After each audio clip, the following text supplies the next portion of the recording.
कमल रस, page number 25 पूछे तो सारा संसार कृपालु है।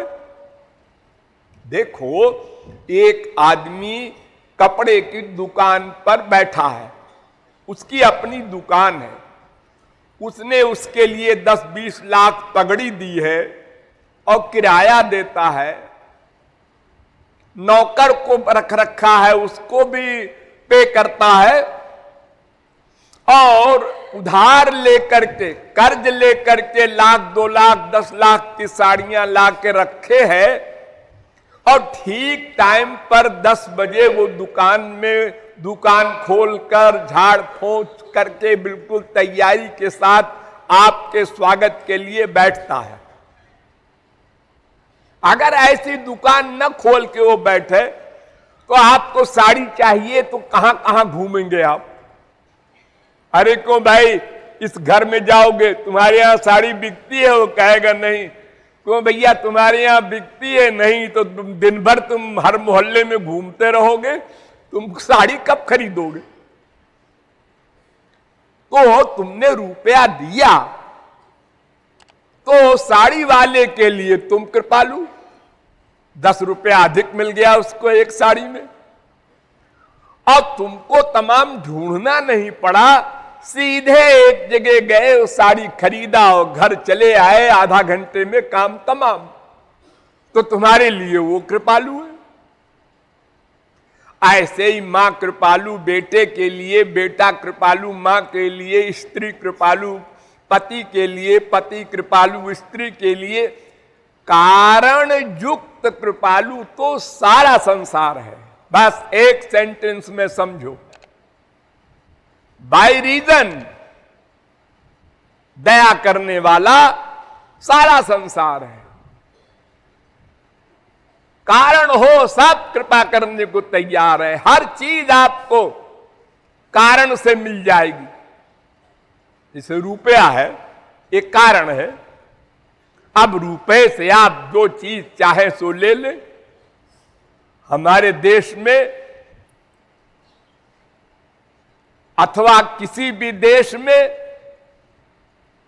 बड़ी बड़ी हुकूमत, शासक रुपए से बदल जाता है।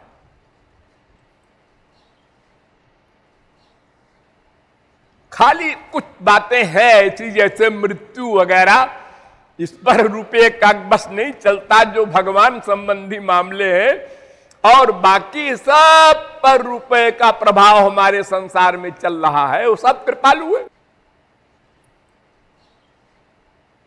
देखो, तुम जाते हो गवर्नमेंट में या प्राइवेट सेठ जी के यहां या किसी ऑफिसर के यहां, हमको नौकरी दे दो, नौकरी दे दे। हाँ, हम बेकार हैं, हमारे बाल बच्चे हैं, भूखे मर रहे हैं, कृपा करो महाराज दे दो। तो ये काम करना होगा, करेंगे। आपने बड़ी कृपा मानी उसकी, अरे आज नौकरी मिल गई, मैम साहब बड़े खुश हैं आप, आके घर में मिठाई बांट रहे हैं, नौकरी मिल गई। अरे ये कोई कृपा है? हाँ हाँ, अरे 3 महीने से दौड़ रहा हूं, कहीं किसी ने नौकरी नहीं दी, आज उसने कृपा करके दे दी। तो देखो, संसार में तुम दाम दे रहे हो, काम कर रहे हो, तो पे दे रहा है, रुपया दे रहा है, ये है तो व्यापार सीधा सीधा, लेकिन तुम उसको कृपा मानते हो क्योंकि तुमने जो पढ़ाई की है BA MA, वो अपने आप तो रुपया देगी नहीं, पढ़ाई या डिग्री, वो तो उसका उपयोग तो कहीं करोगे तब तो रुपया मिलेगा। तो ऐसे ही भगवान ही एक ऐसी पर्सनैलिटी है जो बिना कारण के कृपा करती है, अथवा उसका संत बिना कारण के कृपा करता है। क्यों करता है बिना कारण के, और हम लोग क्यों नहीं कर पाते? इसलिए कि हमको जो आनंद चाहिए अनंत मात्रा का, सदा के लिए, वो हमको नहीं मिला, उसकी तलाश में है, खोज रहे हैं, ढूंढ रहे हैं।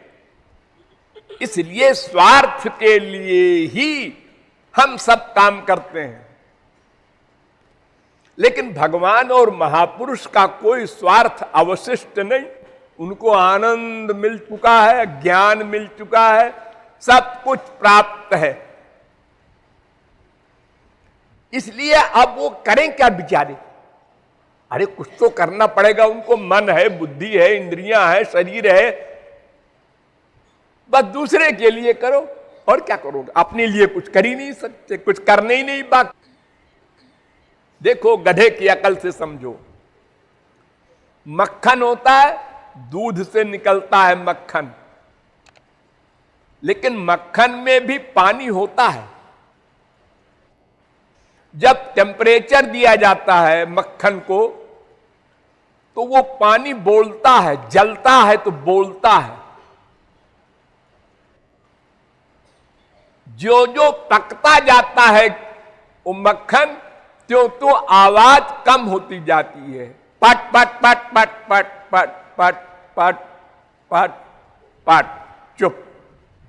अब घी बन गया, अब आवाज नहीं कर रहा है। यानी उसको अब कुछ पाना नहीं है, सब पानी निकल गया, उसका जल गया, अब प्योर घी रह गया।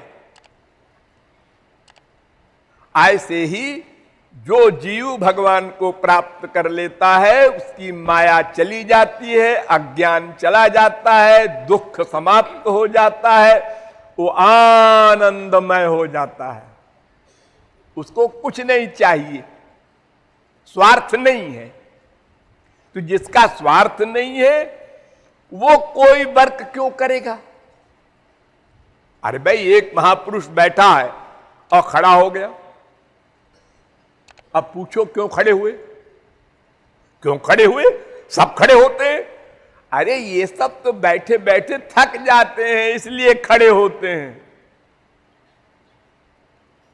एक महापुरुष खड़ा है फिर बैठ गया, आप क्यों बैठे?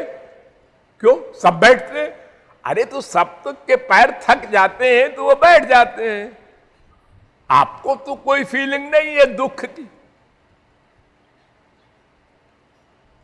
यानी महापुरुष या भगवान को कुछ भी नहीं करना चाहिए।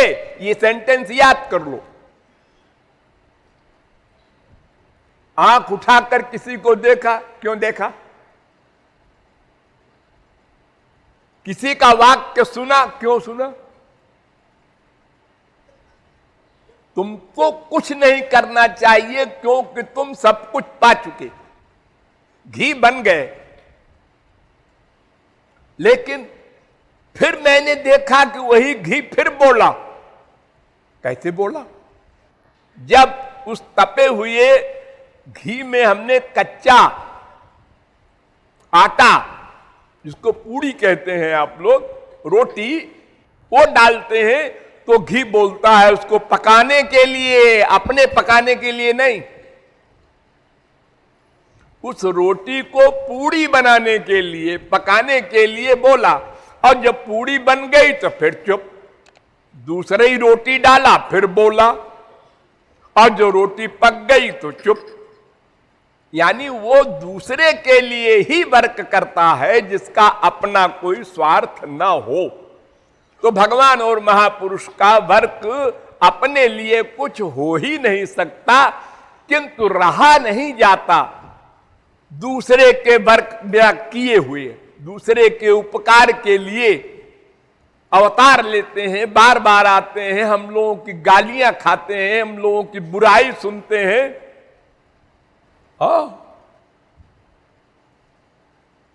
और जानते हैं सब अंतर्यामी हैं, फिर भी अवॉइड करते हैं। ठीक हो जाएगा, ठीक हो जाएगा, ठीक हो जाएगा, आशा रखते हैं।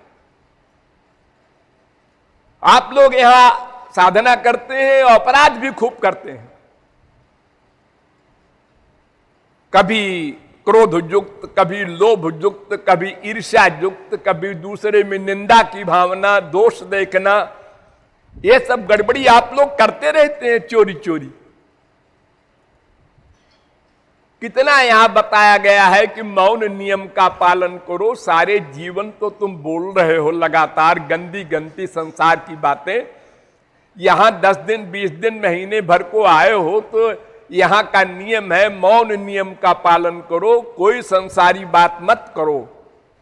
अनंत जन्म तो बीत गए संसारी बात करते करते, क्या मिला? क्योंकि जब किसी का वाक्य सुनोगे तो उसका चिंतन होगा, उसी प्रकार का मन बन जाएगा।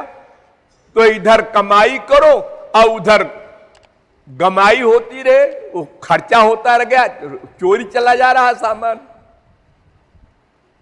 ये तमाम अपराध करते हैं आप लोग।